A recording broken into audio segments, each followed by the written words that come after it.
Hello, my name is Joanne Knight. Welcome to the barn. I've got a really quick tip for you today on using the Store tab in Creative Studio. This is the tab where you can purchase patterns if you want to be able to use them immediately in your project. Gamble has this store set up as part of Creative Studio. You have to have an internet connection for it to be able to be active, otherwise you see a blank gray screen like I have right now. When the patterns show up, you'll see that they are this dark cheddar gold, and the reason they're this dark cheddar gold is because they are not stitchable.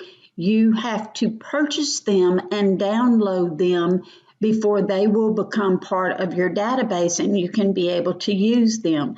However, you can set them up as edge to edge or in repeat patterns. You cannot do a virtual stitch out on them. The tip that I want to show you today is for the border corner feature. You're not allowed to select the corner and then hold down the control key and select the repeat the way you would in a typical border corner setup. So you might think that that causes you a little bit of a problem as far as auditioning patterns. And you can see whenever I search for border, then the corner is going to come up right beside it, which makes that really helpful. So I'm going to search for TJ Spicer, and the name of her company is Stitch Happy.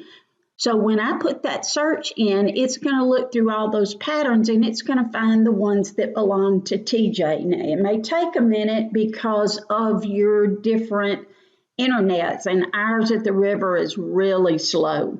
There's quite a few patterns that are now on this store tab, so I can get as lost searching for them as I can looking through Pinterest.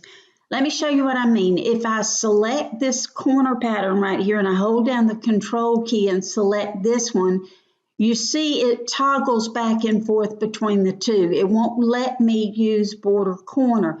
So the workaround on that is I am going to drag this pattern to the screen, to the computer screen, and it's called Beautiful Border, and you're going to see that it stays kind of a gold color, which means that I can't stitch it. Now I'm going to select its repeat and I'm going to drag that one to the screen. I'm going to take my little arrow right here and I'm going to minimize or shrink the store.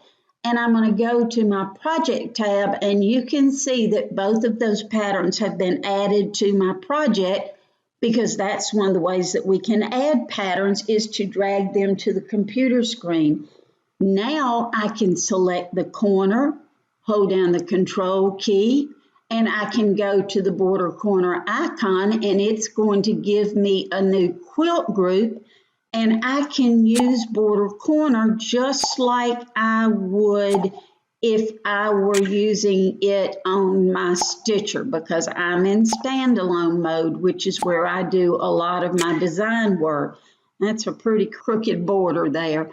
So I'm going to put in what the length of my border is, and it did not give me patterns on the side. And the reason that it didn't is because I don't have enough room to do one repeat on each side.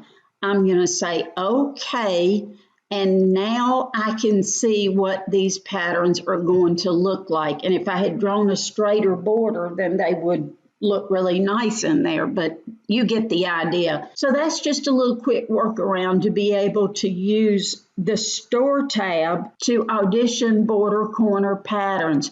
All you have to do is just drag them to the screen and it will add them to your project. I hope that helps you. Thank you.